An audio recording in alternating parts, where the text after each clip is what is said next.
Risks, however, of cross-border activity are increasing in a number of different ways. First of all, we're seeing the encouragement of ISIS to undertake attacks abroad. We only have to look at the statement that came out just before Ramadan about how Ramadan should be a month of calamity for all non-believers. And then we saw, among other things, a failed suicide bombing attempt in Indonesia and a not very expert attempt in Malaysia. We're also seeing new ISIS structures being set up, not only cells in Malaysia, but we have at least a dozen organizations in Indonesia, not necessarily working together, that have sworn allegiance to al-Baghdadi, and we have moves toward the establishment of a province of ISIS in Basilan, in Mindanao. We have more examples of plots that have been directed from Syria toward Malaysia and Indonesia, some by the man that Dr. Fatul Bahri mentioned, Bahru 9, but also by others in Malaysia and Indonesia. And we're seeing more and more Indonesians and Malaysians dying in Syria and Iraq, which increases the motivation for retaliatory attacks, particularly on foreigners in this region. We're seeing long dormant networks begin to revive in very interesting ways as a direct result of the activity in Syria and Iraq. And just one example is the KMM, the Kumpulan Mujahideen Malaysia, which was active in Malaysia up through 2001, and whose members were affiliated with Jemaah Islamiyah, is now again in contact with some of its old friends through KMN members who have gone to Syria and Iraq today. We're seeing an increasing role for women, particularly as Southeast Asians go to Syria and Iraq as family units. A variety of roles for women, to the point where I think we have to face the possibility that we could see women act as operatives in Southeast Asia.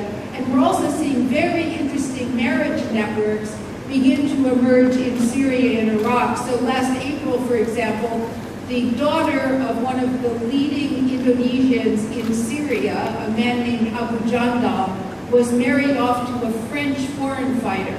So through some of the marriage networks, we're seeing alliances that are building up that go across, that go outside of the Southeast Asian region.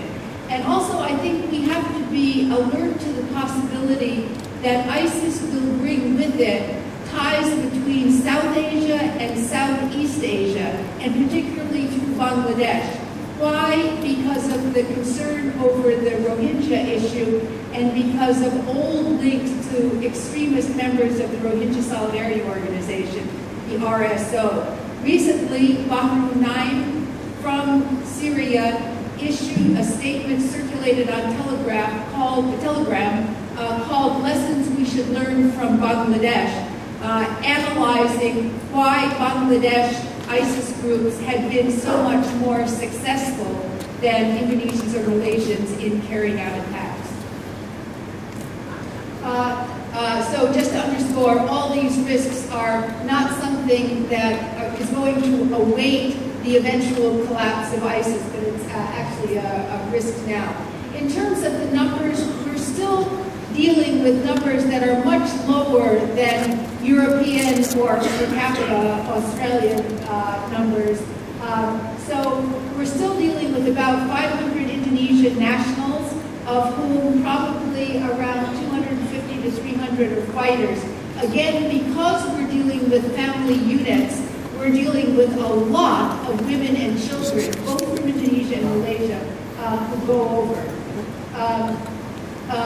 And one thing to remember when you're looking at statistics is that numbers given out by governments are often the total numbers that have left for Syria and Iraq. So it includes deportees that never made it across the border, and it also includes these very high proportions of women and children. And I think if you're evaluating risk, it's very different when you're dealing with an adult male versus when you're dealing with a toddler.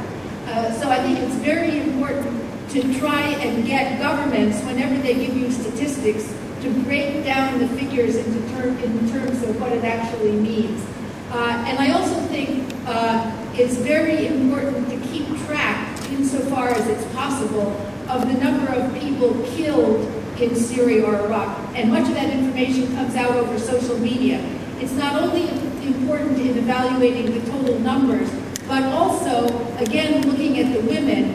When you get men who've been killed, who have wives in Syria, often those widows rise in social status, and it becomes desirable to for mujahideen to marry the widows of martyrs. And therefore, again, knowing who the widows remarry is becoming increasingly important. We're seeing the emergence of at least 4 Indonesians in leadership roles, and they are competing among one another. So whoever can actually spark or incite an incident of violence in Southeast Asia is likely to get more credit with some of the ISIS leadership back in Syria and Iraq. Just one small correction on Fatou Bakri. It's not Fatou Naim who's the head of Katiba Nusantara, it's Fatou Shah. But both of them have links to Malaysia, and both of them are dangerous. Fatou Naim is the social media king. He's the one that's encouraged lone wolf attacks in Malaysia, Singapore, and Indonesia. But some of the people arrested in Malaysia do have direct links to him. Fatou Shah is the head of Katiba Nusantara. We've got a rival Katiba led by Abu Jandal. But we're seeing funding coming from Syria into this region. And we're also seeing funding going from Indonesians in Syria and Iraq to the Philippines. So we've got a triangle here to deal with. And Faiz, alias Abu Walid, is particularly interesting. In June 2016, we had this video that showed a Malaysian, an Indonesian, and a Filipino doing these executions of men in Syria. But what's particularly interesting is that those 3 men also declared their allegiance to Istimon Hapilon, an Abu Sayyaf leader in Basilan, as the Amir for ISIS in Southeast Asia. That's the first time we've had declarations from Indonesia and the Philippines, Indonesia and Malaysia, to a leader in the Philippines. But why these 3 people are particularly interesting is because they all have cross-border histories. The key figure from Malaysia, Rafi Udin, who appears on the right of that picture with the 3 people about to be executed. He is a KMM member who was arrested in Poso in 2003 and then was detained under the ISA here from 2003 to 2006.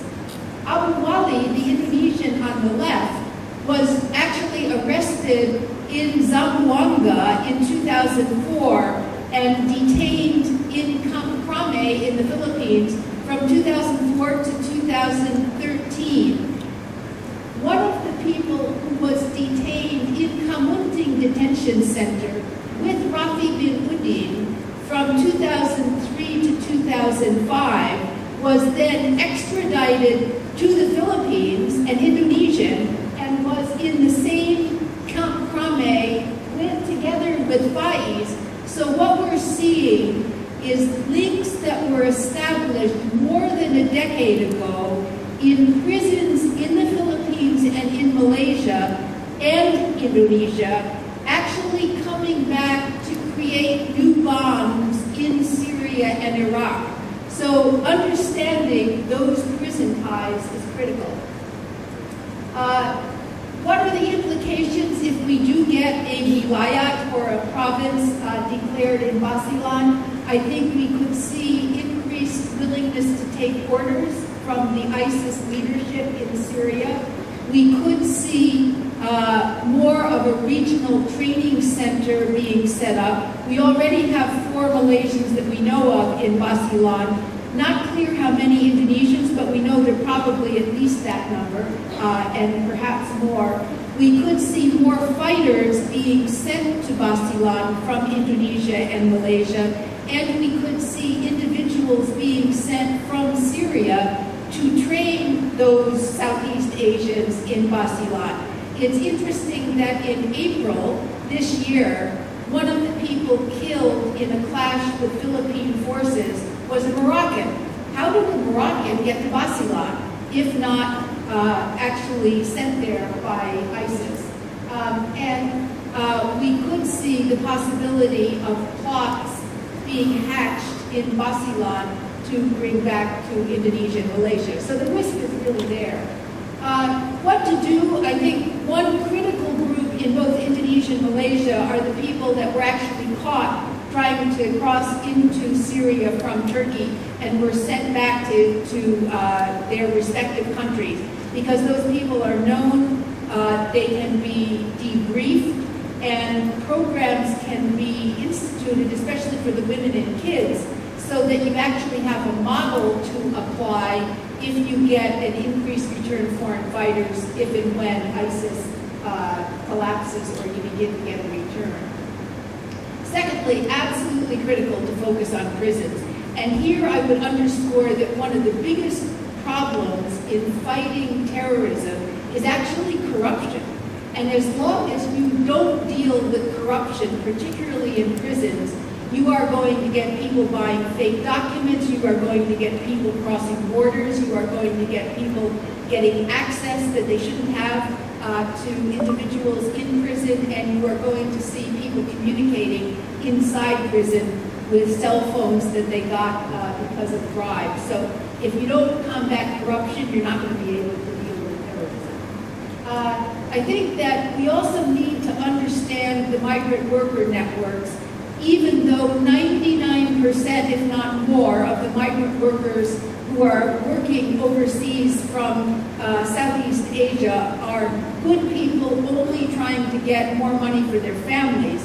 But we do have radical cells now, including radical cells of women domestic workers in Hong Kong. We've had people in Korea from Indonesia go directly to Syria.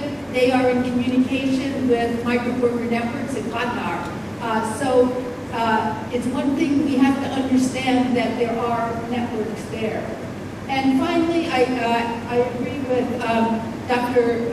Bakri that this isn't the same as Afghanistan. It's qualitatively different because, in part, we're getting these family networks going, and also because the people who are going to ISIS, by and large, don't have any intention of returning. They're, unlike Afghanistan, people were going to get the skills to fight their own repressive governments at home, and now people are going to stay. And it alters the way in which you think about their possible return. It could be that as military pressure grows on ISIS in Syria and Iraq, that some of the Southeast Asians there would simply look for another jihad to fight in, rather than actually try to come back. Also, while we're talking mostly about the threat coming from ISIS, we are seeing Jamaat Islamiyah and some of its old friends send people to Nusra in Syria for 3-month training of the kind that they used to get in Afghanistan. So we shouldn't write off JI completely, even though it is anti-ISIS, and some of its members and some of its propaganda are actually being used in counterterrorism programs in the region. But the difference between the ISIS people and the JI guys, at least in Indonesia, is that the JI guys have a 25-year time frame. They think long term. So the bottom line is that the threat is real. The question is how to craft a response that's proportionate to the nature of the threat. And I think that in this regard, I would urge all of you to take a look at the statement that the ICRC drafted in June, which I think is included in your packets, which does a very good job of laying out the need for proportionality so that you don't create more radicals by virtue of the counterterrorism response. Thank you.